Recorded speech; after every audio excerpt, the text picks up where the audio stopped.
আমি এখন পেছনের মানুষ, সামনে এখন আর আমি নাই। পর্দার সামনে আমার কাজ দিয়ে সামনে আসার কোনো সম্ভাবনা নেই। আপনি নিজেই বুঝবেন যে সেই শিল্পী আসলেই সেই অ্যাওয়ার্ডটা পাওয়ার যোগ্য কিনা। আয়োজন করতে পেরে খুবই ভালো লাগছে, যেহেতু আয়োজকদের মধ্যে আমি একজন। আমি বাইফা ডিরেক্টরিয়াল বোর্ডে আছি।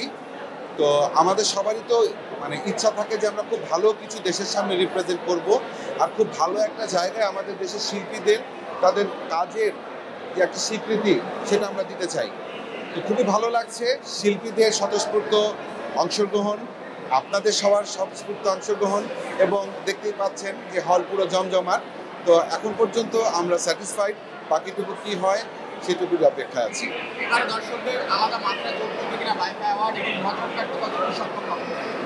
আসলে দেখুন, মানুষের চাহিদার তো শেষ নেই। আমরা চেষ্টা করছি আমাদের সর্বোচ্চটা দিয়ে, আমরা চেষ্টা করছি নতুনত্ব কিছু যোগ করতে। আমরা চাচ্ছি পারফরমেন্স থেকে শুরু করে আমাদের ক্যাটাগরি সব কিছুর মধ্যে দিয়ে কিন্তু একটু নতুনত্ব আনার চেষ্টা করেছি।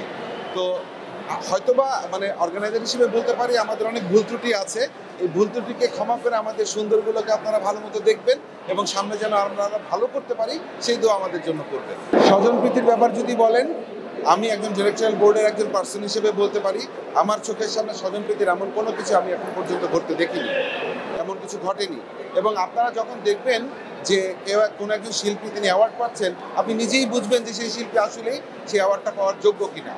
অবশ্যই যিনি ডিজার্ভ করেন তাদেরকেই আসলে আমরা সম্মানিত করার চেষ্টা করছি। সবচেয়ে বড় কথা আরেকটা ব্যাপার হচ্ছে যে জুরি বোর্ড, আমাদের জুরি বোর্ডে যারা আছেন তারা কিন্তু বাংলাদেশের মানে স্বনাম খ্যাত এবং তারা অনেক এক্সপিরিয়েন্স। তো তাদের বিচার, তাদের মূল্যটাও কিন্তু, তাদের মূল্যায়নটাও কিন্তু অনেক ইম্পর্টেন্ট। বেশ কিছু বছর ধরে শুধু ঐক্যফোরামকে দেখছি সাংগঠনিক কাজেই। জি, পর্দার সামনে কাজ নিয়ে কবে আসলে হাজির হবেন? পর্দার সামনে আমার কাজ নিয়ে সামনে আসার কোনো সম্ভাবনা নেই। এই কারণে আমি পেছনে কাজ করছি। আমার কলিগ যারা কাজ করছে তাদের জন্য একটা সুন্দর এনভায়রনমেন্ট তৈরি করার চেষ্টা করছি। সবাই যদি সামনে থাকে তাহলে পেছনে কাজ করবে কে?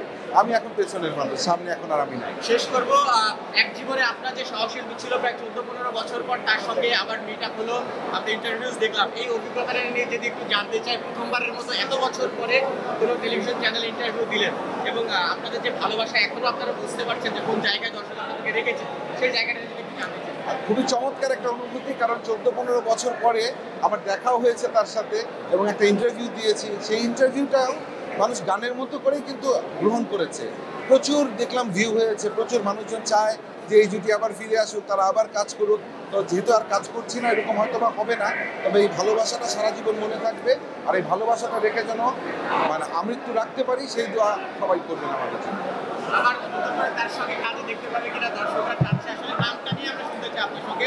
আপনার নামটা নিয়েই বলবেন আসলে। আচ্ছা, শায়না আমিন তার জীবনের প্রয়োজনে এখন ইংল্যান্ডে থাকে, আমি বাংলাদেশে থাকি।